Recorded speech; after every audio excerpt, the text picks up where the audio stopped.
ஈழத்து சினிமாவில் மற்றொரு சிறந்த அத்தியாயம் ஐபிசி தமிழ் பெருமையுடன் வழங்கும் பொம்மை செப்டம்பர் 19 முதல் நாடளாவிய திரையரங்குகளில் வெற்றி நடை போடுகிறது. காணத் தவறாதீர்கள்.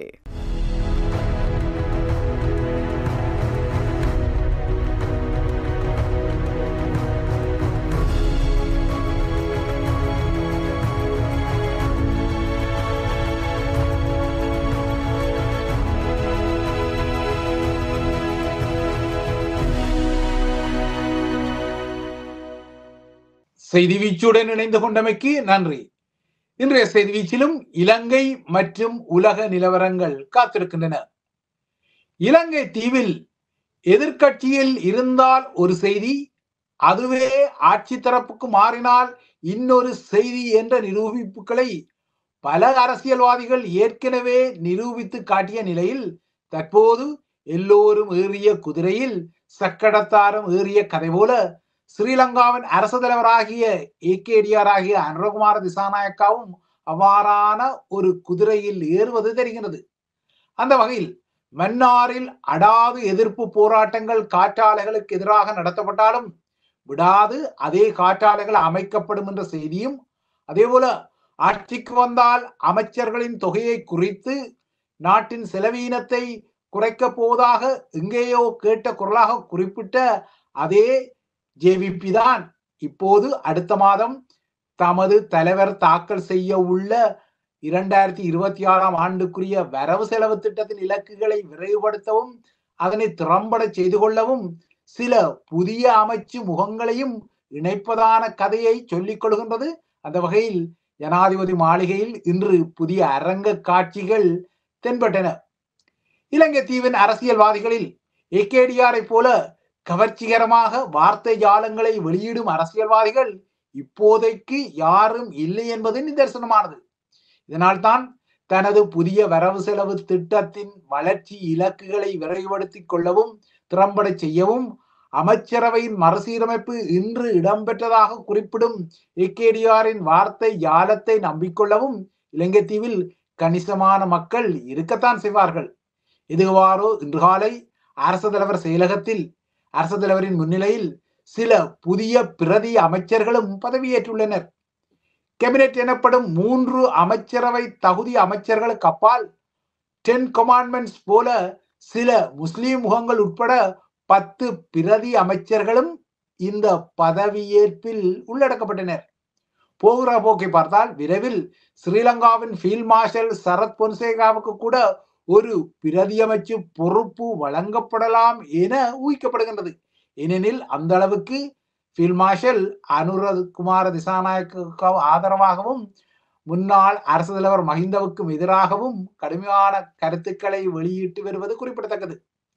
ஆனால் புதிய வரவு செலவு திட்டத்திற்குரிய வளர்ச்சி இலக்குகளை விரைவுபடுத்துவதற்காகவே இந்த அமைச்சரவை மறுசீரமைப்பு என ஒரு விடயத்தை சொல்லிக் கொள்வதில் ஏகேடிஆர் நிச்சயமாகவே தனது வார்த்தையால சூட்சும பிரயோகத்தை செய்யத்தான் செய்கிறார். ஆனால் நடைமுறையை நோக்கினால் யாழ் போதனா மருத்துவமனையில் நெடுந்தீவை சேர்ந்த இளம் அந்நியொருவர் தனது மகளை பிரசவிக்கும் போது மரணம் அடைந்ததான அவல செய்தியும், செம்மணி புதைகுழி பகுதியில் அமைக்கப்பட்ட அணையா விளக்கு நினைவு சின்னம் நேற்று சேதமாக்கப்பட்டதான இன்னொரு அவல செய்தியும், அதே போல தென்பகுதியில் 385 இராணுவ உயர் அதிகாரிகள், 46 விமானப்படையின் உயர் அதிகாரிகள், 87 கடற்படை உயர் அதிகாரிகள் உட்பட 54,000க்கும் மேற்பட்ட ஸ்ரீலங்காவின் முப்படையினர் படை சேவையில் இருந்து தப்பியோடி நாட்டில் தலைமறைவாக வாழ்வதாகவும் வெளிநாடுகளில் வாழ்வதாகவும் குறிப்பிடும் அரசாங்கம் அவ்வாறானவர்களை கைது செய்ய நடவடிக்கையை முடுக்கிவிட்டதாகவும் சொல்லிக் கொள்கின்றது. அதாவது இலங்கை தீவு தமது ஆட்சியில் முன்னேற்றம் அடைவதாக கூறிக்கொள்ளும் அதே அரசாங்கம்தான் இவ்வாறான பாதக செய்திகளின் பின்னணியில் தமது அரச இயந்திரத்தை நகர்த்த தலைப்படுவதும் தெரிகின்றது. இந்த நிலையில் மன்னாரில் என்னதான் எதிர்ப்பு வந்தாலும், பொது முடக்கம் ஒன்றை அங்கு மக்கள் அண்மையில் நடத்தி காட்டினாலும் இன்னும் 14 புதிய காற்றாலைகளை மன்னாரில் அமைப்பதே அரசாங்கத்தின் இறுதி முடிவு என்ற செய்தி ஏகேடிஆரிடமிருந்து மன்னார் ஆயர் அந்தோணி பிள்ளை ஞானப்பிரகாசம் ஆண்டகை அவர்களுக்கு கராராகவே வழங்கப்பட்டுள்ளது. இவ்வாறான ஒரு கசப்பு செய்தியை தான் வழங்கிக் கொள்வதால் ஆயரான தன்னையும் ஒரு டீல்காரராக யாராவது கருதி விடுவார்கள் என்ற முன்னெச்சரிக்கையால் சற்று பதற்றமடைந்த மன்னார் ஆயர் ஏகேடிஆருடன் எந்தவித டீலும் இல்லை, ஒப்பந்தமும் இல்லை, உடன்பாடும் இல்லை என சொல்லியபடியே இந்த செய்தியை ஒரு மீடியேட்டராக, அதாவது அரசு தலைவருடன் சந்திப்பை நடத்திய ஒருவராக தான் சொல்லி வைப்பதாக அவர் கூறிக்கொண்டார். தற்போது மன்னாரில் இடம்பெறுவது காற்றாலைகளுக்கு எதிரான மக்களின் போராட்டம் அல்ல, மாறாக கிறிஸ்தவ மதகுருமாரின் அதிகாரத்துவ அரசியல் என்ற முணுமுணுப்புகள் இருக்கும் நிலையில்தான் மன்னார் ஆயர் இந்த செய்தியை நேற்று சொன்னார். புதிய காற்றாலைகளின் நிர்மாணத்துக்கு எதிராக போராடும் சர்வமத குழு, பொது அமைப்புகள், போராட்ட குழு ஆகிய தரப்புகளை நேற்று தனக்கு முன்னால் கூட்டி வைத்த ஆயர் ஏகேடிஆர் இந்த விடயத்தில் இறங்கி வர போவதில்லை, அதாவது மன்னாரில் காற்றாலைகளை அமைக்காமல் விடப்போவதில்லை என்ற செய்தியை சொல்லிவிட்டார். ஆனால் இந்த செய்தி சொல்லப்பட்ட அதே மன்னாரின் ஒரு பகுதியில் வேறு சில விடயங்கள் வந்திருக்கின்றன. குறிப்பாக தலைமன்னார் கடற்படுகையில் அமைந்துள்ள ராமர் பாலம் என அழைக்கப்படும் 8 மணல் திட்டுகளை இந்திய பிரியனர் வீட்டின் ராமர் ராஜ்ய ஆகர்ஷ சுற்றுலா பயணிகள் சென்று பார்ப்பதற்கும் தரிசிப்பதற்கும் படகு சேவைகள் வெகு விரைவில் ஆரம்பிக்கப்படும் என்ற செய்திகளும் வந்துவிட்டன. இந்த படகு சேவை தொடர்பாக மன்னார் மாவட்ட செயலகத்தில் இடம்பெற்ற கலந்துரையாடலில் இந்த சேவையை மேற்கொள்வதற்கான படகு உரிமையாளர்களும் தெரிவு செய்யப்பட்டுள்ளதான செய்தியும் சொல்லப்பட்டுவிட்டது. ஆனால் இந்த ராமர் பால சுற்றுலாவுக்கு கட்டணங்களை அறவிடும் அதிகாரத்தை ஸ்ரீலங்காவின் வன ஜீவராசிகள் திணைக்களம் கையில் எடுத்த நிலையில் இந்த அதிகாரம் தமக்கே வழங்கப்பட வேண்டும் என மன்னார் உள்ளூராட்சி நிர்வாகம் நிற்பதால் இந்த அமர்வில் குழப்பங்களும் கடந்த புதனன்று அவதானிக்கப்பட்டன. மன்னார் காற்றாலைகளுக்கு இந்திய பிரியனர் வீட்டு அதானி விரும்பப்படாமல் விட்டாலும் ராமர் ராஜ்ய ஆகர்ஷ சுற்றுலா பயணிகள் விரும்பப்படுவார்கள் என்ற செய்தி இன்னும் 10 நாட்களில் தீபாவளி நெருங்கி நிலையில் சொல்லப்படுகின்றது. ஆனால் அதே மன்னாரில் 14 புதிய காற்றாலைகளை அமைக்கும் விடயத்தில் யூ வடிவ திருப்பத்துக்கே இடமில்லை என்ற விடயம் கொழும்பிலிருந்து மன்னாருக்கு கராராக சொல்லப்படுகிறது. கடந்த சில தினங்களுக்கு முன்னர் புதிய காற்றாலை திட்டத்தை எதிர்க்கும் போராட்டங்களுக்கும் மல்லாவில் இருந்து உணவு பணம் கொடுத்து அழைத்து வரப்பட்டவர்களால் எதிர்ப்பு போராட்டம் நடத்தப்பட்டதான செய்திகள் வந்த பின்னணியில் மன்னார் ஆயருக்கு இந்த குறியீட்டு செய்தி ஸ்ரீலங்காவின் அரசு தலைவர் மாளிகையில் இருந்து வழங்கப்பட்டுள்ளது. ஏற்கனவே மன்னார் காற்றாலை விடயத்தில் வெளியே கசிந்த சில கடிதங்களில் காற்றாலையை அமைக்கும் பகுதியை அண்மித்து இயங்கும் சில அமைப்புகள் காற்றாலைகளை நிர்மாணிக்கும் நிறுவனத்திடமிருந்து நிதி உதவிகளை கோரியமைக்கான ஆதாரங்களும் வெளியாகி இருந்தன. அந்த ஆதாரங்களில் இவ்வாறு நிதியுதவியை கோரிய 20 அமைப்புகளில் 18 அமைப்புகள் கத்தோலிக்க மற்றும் கிறிஸ்தவ சபைகளின் கட்டுப்பாட்டில் உள்ள கட்டமைப்புகளாகவும் அடையாளப்படுத்தப்பட்ட நிலையில்தான் 14 புதிய காற்றாலைகளை அமைப்பதே அரசாங்கத்தின் இறுதி முடிவு என்ற செய்தியை மன்னார் ஆயர் சொல்லி இருக்கின்றார். மன்னார் காற்றாலைகள் தொடர்பாக கடந்த 6 வருடங்களாக மக்களின் எதிர்ப்பு குரல்கள் எழுப்பப்பட்டாலும் 2020ஆம் ஆண்டுக்கு பின்னர் நறுவிலிக்குளம் பகுதியில் அமைக்கப்பட்ட 36 காற்றாலைகளுடன் சேர்த்து இன்னமும் புதிய 14 காற்றாலைகள் மன்னாரில் முளைக்க உள்ளதால் அங்கு மொத்தமாக 50 காற்றாலைகள் என்ற தொகை பெற உள்ளது. ஆனால் இந்த 50 காற்றாலைகளும் கடல் வளம், விவசாயம், பனை உற்பத்தி ஆகிய 3 பொருளாதார வகைவாகத்தை கொண்ட மன்னார் தீவுக்கு வரமா சாபமா என்பதை அதன் மக்கள்தான் நடைமுறையில் அனுபவிக்கப் போகின்றார்கள் என்பதும் கசப்பான ஒரு யதார்த்தம். ஏற்கனவே நறுவிலிக்குளம் பகுதியில் இயங்கும் காற்றாலைகளின் பாதிப்புகள் குறித்து அந்த பகுதி மக்களும் அயல் கிராம மக்களும் பாதகங்களின் பட்டியலை அடுக்கியுள்ள நிலையில்தான் இப்போது புதிய 14 காற்றாலைகளை அமைக்கும் திட்டமும் வருகின்றது. ஆனால் ஒன்று மட்டும் நிச்சயம், எதிர்கட்சியாக இருக்கும் போது எந்தெந்த திட்டங்களை எல்லாம் தற்போதைய ஜேவிபி மேற்பார்த்த தேசிய மக்கள் சக்தி எதிர்த்து கொண்டதோ அந்தந்த திட்டங்கள் எல்லாம் அவர்கள் அரசாங்கமாக மாறியவுடன் அவர்களால் முன்னகர்த்தப்படுகின்றது, முட்டு கொடுக்கப்படுகின்றது என்பதுதான் யதார்த்தமாக தெரிகிறது. ஏற்கனவே எதிர்கட்சியில் இருந்தபோது நாட்டுக்கு காவல்துறை ஆணைக்குழு வேண்டும், அது சுயாதீனமாக இயங்க வேண்டும் என குறிப்பிட்ட அதே ஜேவிபி தரப்பு இப்போது அதில் ஒரு யூ வடிவ திருப்பம் எடுத்து ஸ்ரீலங்காவின் தேசிய காவல்துறை ஆணையகத்தின் அதிகாரங்களை காவல்துறை மாதிபருக்கு மாற்றும் நடவடிக்கையில் குதித்துவிட்டது. இதேபோல தாம் ஆட்சிக்கு வந்தால் மன்னார் காற்றாலை திட்டம் நடைபெறாது என முன்னர் முழங்கிய அதே அனுர தரப்பிலிருந்துதான் இப்போது காற்றாலைகளின் விடயத்தில் சுருதியும் மாறுகின்றது. இதனால் காற்றாலை விடயம் மன்னார் மக்களுக்கு ஒரு கராரான செய்தியை சொல்லுகின்றது. சர்வதேச நிதியம் மற்றும் வெளிநாடுகளில் விதிக்கும் நிபந்தனைகளுக்கு நாடு அடிபணியக்கூடாது என மன்னாராயரின் தலைவராக இருக்கக்கூடிய கொழும்பு பேராயர் கார்டினல் மல்கம் ரஞ்சித் நேற்று எகிறிய நிலையில்தான் இவ்வாறான மாற்றங்களும் வருகின்றன.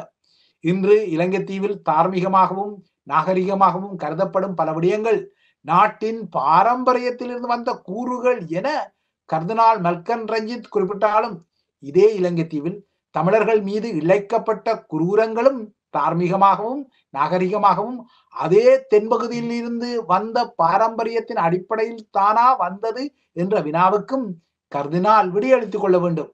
வெறுமனவே இப்போது இலங்கையின் பேசுபொருளாக இருக்கக்கூடிய தனின சேர்க்கை என்ற விடயத்துக்காக மட்டும் திடீரென தூக்கத்தில் இருந்து விழித்து இலங்கை ஒரு அழகான நாடு, ஆசீர்வதிக்கப்பட்ட நாடு, அந்த நாட்டில் இவ்வாறாக கலாச்சார சீர்கேடுகள் எல்லாம் வரக்கூடாது என்ற பல்லவியை தொடுக்கக்கூடிய கார்தினல் மல்கம் ரஞ்சித் சிங்கள மக்களின் தார்மீக மற்றும் தெற்கின் நாகரிக கதைகளை தமிழ் மக்களின் உதிரப்பலியுடனும் சற்று தொடுத்து பார்க்க வேண்டும். வெளிநாட்டிலிருந்து இலங்கையை நோக்கி செல்லும் சமகால செல்வாக்கு நல்லதா கெட்டதா என்பதை பகுத்தறிந்து கொள்ளும் திறனை இலங்கையர்கள் கொண்டுள்ளதாக குறிப்பிடும் அதே பேராயர், சொந்த நாட்டு மக்களை தென்பகுதியில் இருந்து கந்தக நாசகாரத்தால் கருவறுத்த தெற்கின் செல்வாக்கு தமிழ் மக்களுக்கு நல்லதாக இருந்ததா இல்லையென்றால் கடந்த காலத்தில் கெட்டதாக இருந்ததா என்பதையும் அதே பகுத்தறிவால் தான் விடையாக சொல்லிக் கொள்ள வேண்டும். ஆக மொத்தம் ஏனைய நாடுகளுக்கு சில படிப்பினைகள் பேச்சு பல்லக்காக குறிப்பிட்டாலும் அதே கசப்பான விடயங்கள் தமிழ் மக்களுக்கு இந்த தீவில் இழைக்கப்பட்டன என்பதுதான் யதார்த்தமாக உள்ளது. இவை இலங்கை விடயங்கள். அடுத்து உலக விடயங்களை நோக்கி கொண்டால், பிலிப்பைன்ஸின் மிண்டனோவோ தீவில் ஏற்பட்ட நிலநடுக்கத்திற்கு பின்னர் அங்கு பிறப்பிக்கப்பட்ட சுனாமி எச்சரிக்கை இன்று அதிகாலை உலக செய்திகளில் பரபரப்பை தோற்றுவித்தாலும் அதன் பின்னர் காசா மற்றும் பிரான்ஸ் அரசியல் நெருக்கடி செய்திகளே முன்னரங்குக்கு வந்தன. மிண்டனோவா தீவின் பிரதான தீவில் உள்ள மனாய் கடற்கரையிலிருந்து சுமார் 20 மீட்டர் தொலைவில் உள்ள கடற்படுகையில் 7.4 ரிக்டர் அளவிலான சக்தி வாய்ந்த நிலநடுக்கம் ஏற்பட்டதை தொடர்ந்து பிலிப்பைன்ஸுக்கு சுனாமி எச்சரிக்கை விடப்பட்டது.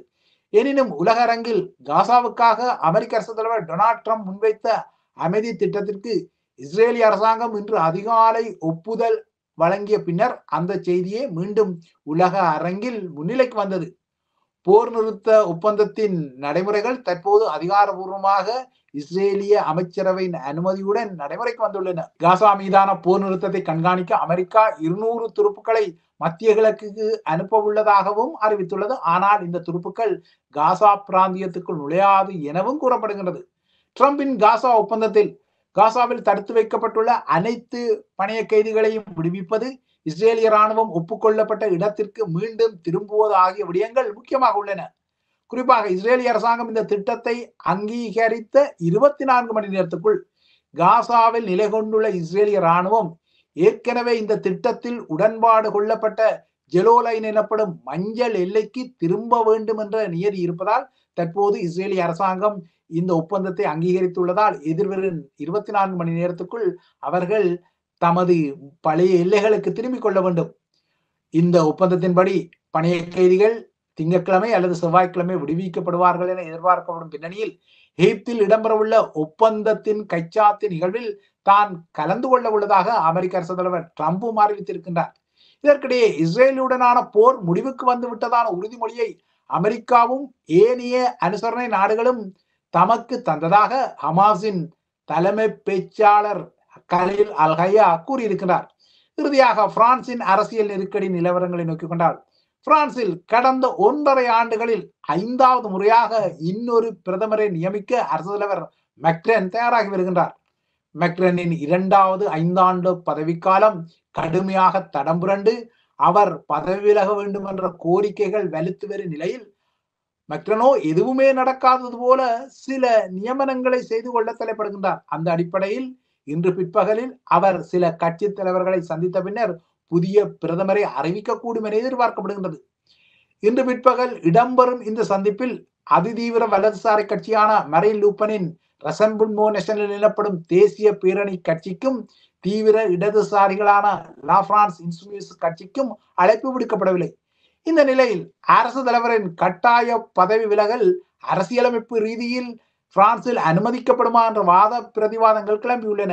பிரான்சின் அரசியலமைப்பு சட்டத்தின்படி அரச தலைவர் ஒருவருக்கு நாட்டின் முதன்மை அதிகாரங்கள் இருந்தாலும் அவ்வாறான அரச தலைவர் அரசியல் ரீதியாக பொறுப்பற்றவராக அல்லது இயலாமை நிலையில் இருந்தால் அவரது பதவி நீக்கம் அதே அரசியலமைப்பின் 7ஆம் பிரிவால் ஏற்றுக்கொள்ளப்படும் என கூறப்படுகின்றது. ஆனால் இந்த இயலாமை நிலை என்பது அரச தலைவருக்கு கடுமையான நோய் ஏற்படுவது அல்லது அவர் கடத்தி செல்லப்படுவது, இல்லையென்றால் காணாமல் போவது, அவருக்கு டிமென்சியா எனப்படும் மூளை அழுகலால் ஏற்படக்கூடிய நினைவு மறதி வருவது, ஊழல் செய்வது, அவமானகரமான நடத்தை போன்றவற்றுக்குத்தான் இந்த பதவி விலகல் நியதி பொருந்தும் என கூறப்படுகின்றது. ஆனால் மெக்ரனின் விடயத்தில் இவ்வாறான நியதிகள் எதுவுமே பொருந்தவில்லை. மாறாக அவர் அரசியல் ரீதியில் இயலாமை நிலையில் இருப்பதால் அவர் கட்டாயமாக பதவி விலக வேண்டுமா என்ற விடயத்தில் வாத பிரதிவாதங்கள் எழுந்துள்ளன. இவைதான் ஐபிசி தமிழின் செய்தி வீச்சு. தொடர்ந்தும் ஐபிசி தமிழுடன் இணைந்திருங்கள்.